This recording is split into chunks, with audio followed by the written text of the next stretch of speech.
We tend to think of art as something just to look at, but a lot of artists make their work to stimulate our other senses. Sculptors, textile and fabric artists, bookmakers, ceramicists, and artists working in many other forms think a lot about how to engage viewers' sense of touch. Even when their art is not meant to be touched, artists put a lot of thought and work into creating many different textures. Texture is one of the 7 elements of art, along with line, shape, color, form, value, and space. Texture is the look or feel of a surface. Just like form, texture can be real or implied. If you were to run your hand across this sculpture by Alberto Giacometti, you would feel the hardness of the bronze metal and the roughness of the form that Giacometti created. This is called actual texture.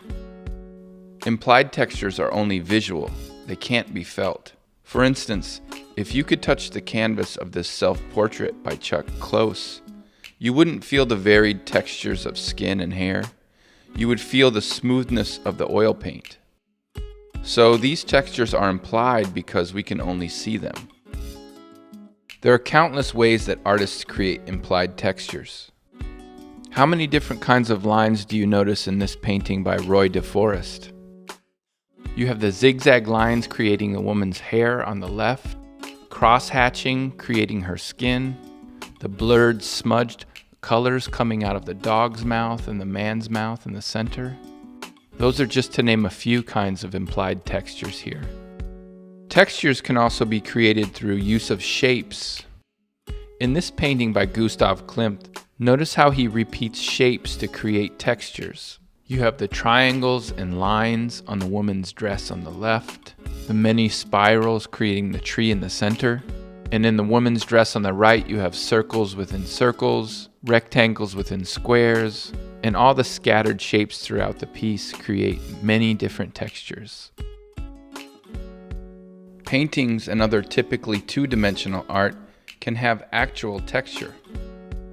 Sometimes artists layer paint on the canvas so thick that it becomes three-dimensional. At that point, the paint is a sculptural element that can be manipulated and shaped. Some artists build up fabrics, textiles, jewelry, and many other objects on the canvas to create additional textures.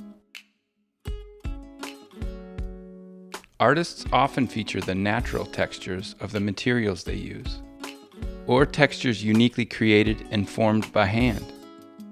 Whatever the approach, textures are an expressive tool artists use to reinforce their overall messages. The next time you're making a painting, drawing, collage, or sculpture, find a way to incorporate textures that say something relevant and important to you.